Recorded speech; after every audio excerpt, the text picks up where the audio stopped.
Salut tout le monde, bienvenue sur ma chaîne YouTube, je m'appelle Isadora, je suis une artiste. Dans cet épisode-ci, on voit ensemble mon processus de réalisation de sculptures en plâtre. C'est des sculptures sur lesquelles je travaille depuis très longtemps et je suis vraiment contente d'enfin vous présenter le produit fini dans une vidéo. Ce sera pas une vidéo étape par étape, donc il n'y aura pas de recette vraiment avec des étapes à suivre pour arriver à un résultat concret. Mais il va y avoir un petit voice-over qui devrait vous guider un peu à travers les différentes étapes de la réalisation d'un projet comme celui-là. J'espère que vous allez apprécier, puis on se voit à la fin. Bye!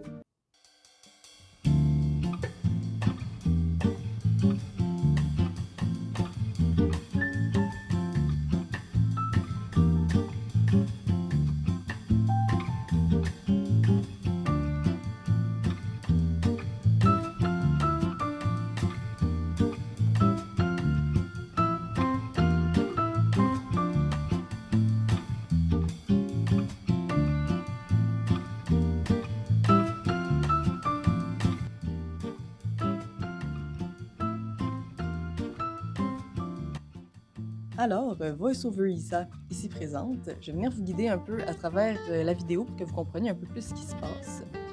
Donc, la première chose, j'ai fait mes sculptures avec la plasticine à base d'huile. Donc, une plasticine qui ne sèche pas, donc j'ai eu vraiment le temps de la travailler. Pour le moule, j'utilise un silicone de type 1, la marque Henkel. Il faut vraiment que ce soit un silicone type 1, sinon ça ne fonctionnera pas. Puis moi, je trouve que le transparent fonctionne plus. Donc, je sais pas si c'est juste dans ma tête, mais le silicone transparent, je trouve qu'il fonctionne mieux que le silicone de couleur ou blanc. Ensuite, vous avez vu, j'ai utilisé du savon à vaisselle. C'est vraiment important quand on fait un moule en silicone de garder nos mains avec du savon à vaisselle et il y a du savon à vaisselle dans l'eau où on met le silicone. Ça évite que le silicone colle sur tout ce qui bouge. Donc, ça l'aide aussi à le liquéfier un peu pour qu'il soit plus malléable. Le plâtre que j'utilise pour faire les sculptures, c'est du plâtre de Paris. Donc, c'est ça, c'est un plâtre professionnel qui est assez solide, que j'aime bien utiliser. C'est pas le plâtre que j'utilisais à l'école, mais c'est ce que le vendeur m'a conseillé, puis je trouve que ça marche très bien.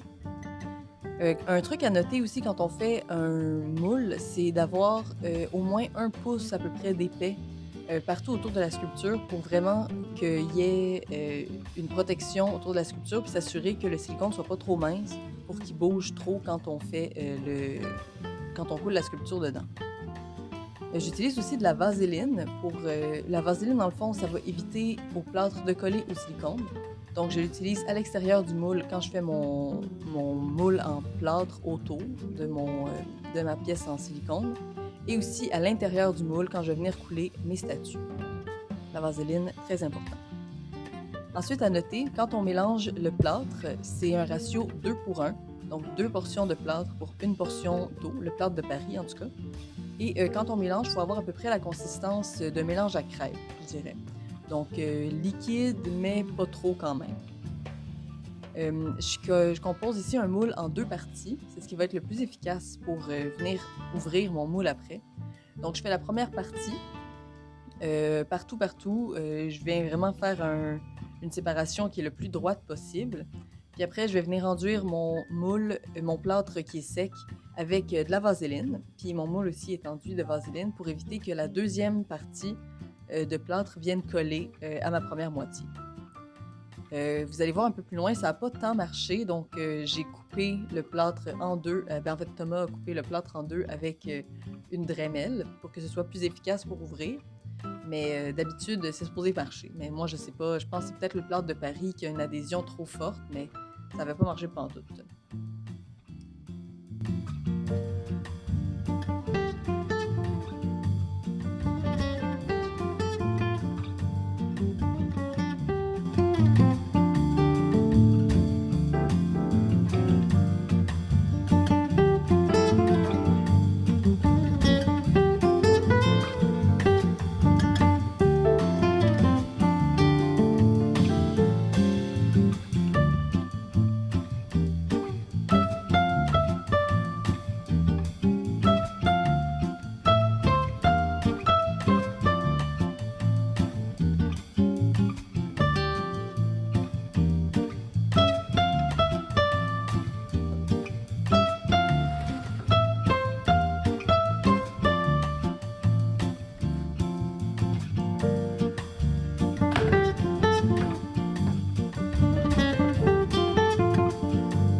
Ah, bonne idée.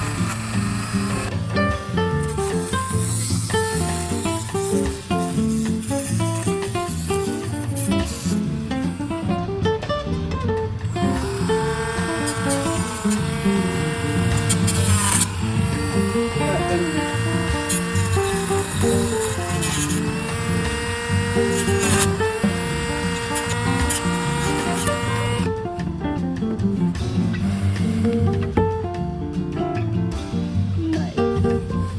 Parfait, parfait.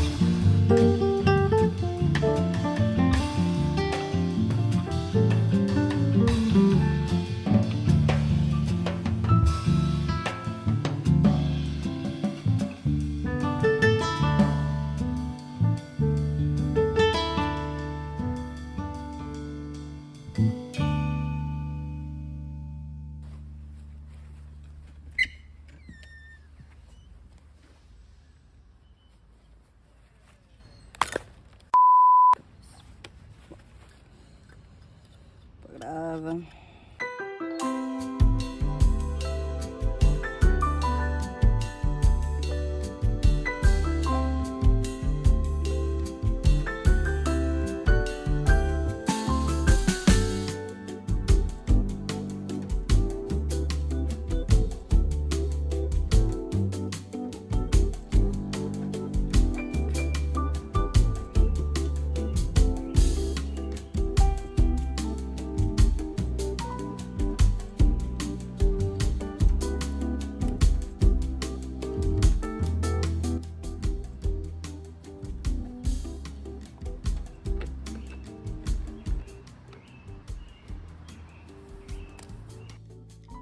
Pour couler les sculptures maintenant, une chose qu'il faut vraiment s'assurer, c'est que le moule soit étanche, donc qu'il n'y ait pas de trou pour que le plâtre puisse couler à travers, puis venir remplir le seau en dessous du moule au lieu de se solidifier pour faire la sculpture.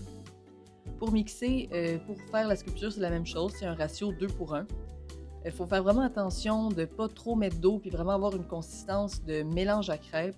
Sinon, le plâtre ne sera pas assez solide. Il va y avoir trop d'air ou trop d'eau. En tout cas, je ne sais pas exactement la technicalité de la chose, mais il faut vraiment avoir un bon ratio d'eau. Mon plâtre là était un petit peu liquide, puis ça fait des sculptures qui étaient un peu moins solides. Mais finalement, c'est correct avec la peinture et le vernis, ça fait quand même, ça marche, mais il faut faire attention. Pour remplir le moule, on va venir remplir le tiers, puis on va bien brasser pour enlever les bulles d'air. Ensuite, on va venir mettre le 2 tiers du mélange. On va brasser encore, puis après, on va venir finir avec ce qui reste de plâtre. On s'assure vraiment de bien remplir, puis de passer à la fin que ce soit droit, droit, droit, pour s'assurer que le plâtre est allé dans toutes les petites cavités du moule. Une fois que le plâtre est sec, on va venir passer un couteau pour râper ça à ras-bord, que le dessous soit droit. Il n'y a rien de pire qu'une sculpture bancale. Donc, on va vraiment s'assurer d'avoir une base qui est droite pour que ça fasse bien professionnel. Pour ce moule-là ici, j'ai eu beaucoup de misère. Mon plâtre était vraiment pas assez épais. Je sais pas si vous voyez bien, là, mais à certains endroits, mon plâtre est comme 1 cm d'épais, donc ça a cassé partout. Le moule est en 1000 morceaux. Donc, c'est pour ça que quand je vous disais qu'il faut qu'il y ait 1 pouce de plâtre, c'est vraiment important. Ça va beaucoup, beaucoup faciliter le travail après ça. Sinon, c'est du gossage, puis c'est vraiment l'enfer.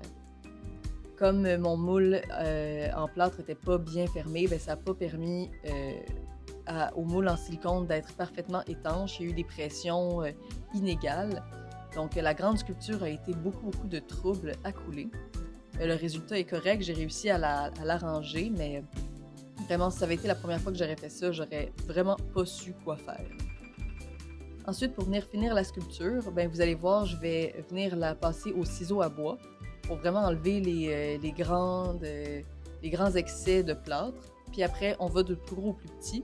Donc, je commence avec un plus gros couteau à bois, après ça, un plus petit, après ça, des petits objets de sculpture pour venir enlever le plâtre puis finir les petites lignes, que ce soit beau. Et à la fin, papier sablé, du grain du plus gros au plus petit. Après ça, on est prêt à peindre avec de la peinture à craie. Et après ça, à peindre à la peinture acrylique.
Alors pour venir finir les sculptures, on va venir mettre une couche de peinture à la craie, puis après on va venir mettre notre acrylique. La peinture à la craie va vraiment permettre à l'acrylique d'adhérer beaucoup mieux que directement sur le plâtre.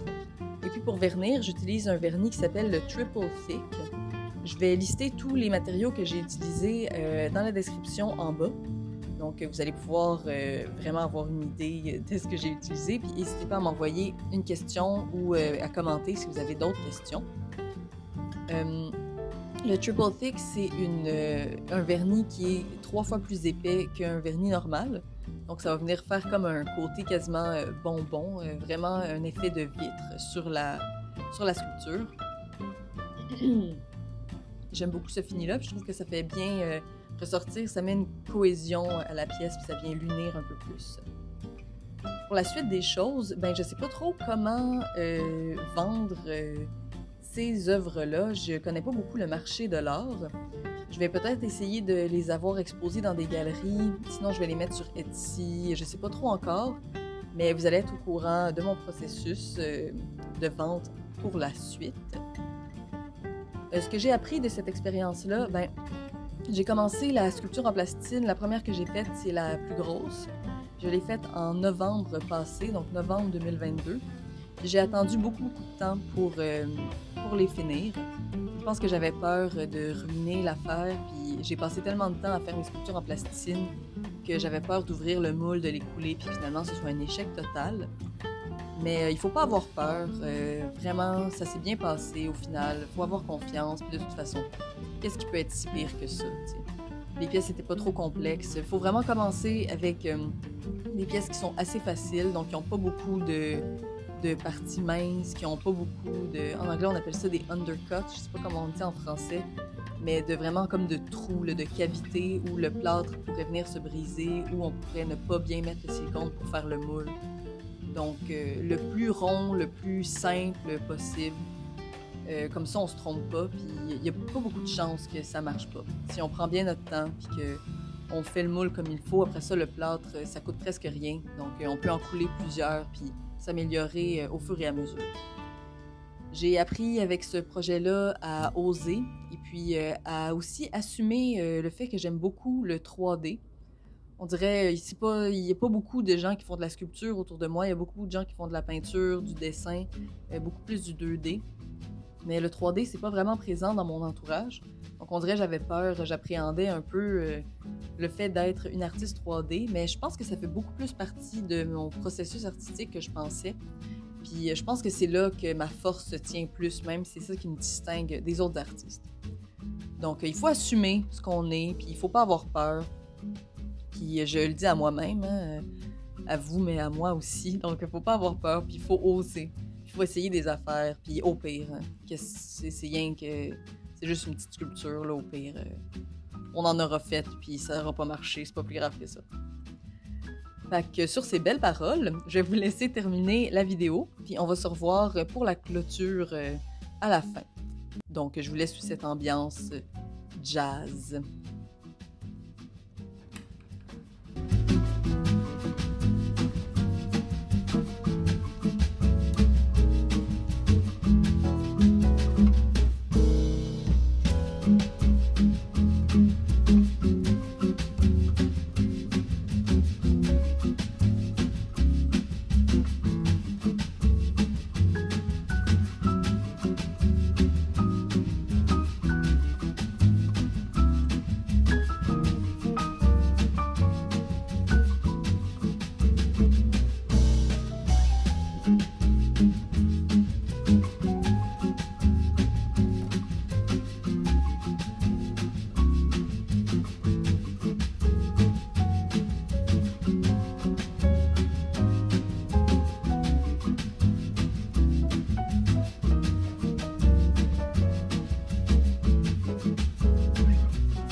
Eh bien, c'est la fin de la vidéo. Merci beaucoup d'être resté jusque-là. J'espère que vous avez apprécié.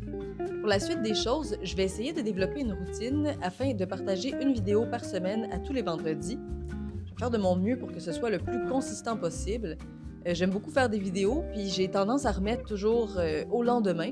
Et finalement, les semaines passent, puis il n'y a pas de vidéo qui est faite. Donc, je vais essayer d'être plus stricte avec moi-même, puis de partager une vidéo à tous les vendredis. Donc, soyez présents pour la suite des choses. N'hésitez pas à mettre un petit pouce si vous avez apprécié la vidéo, à partager à un ami qui voudrait peut-être faire de la sculpture et à vous abonner si vous voulez plus de contenu comme celui-là.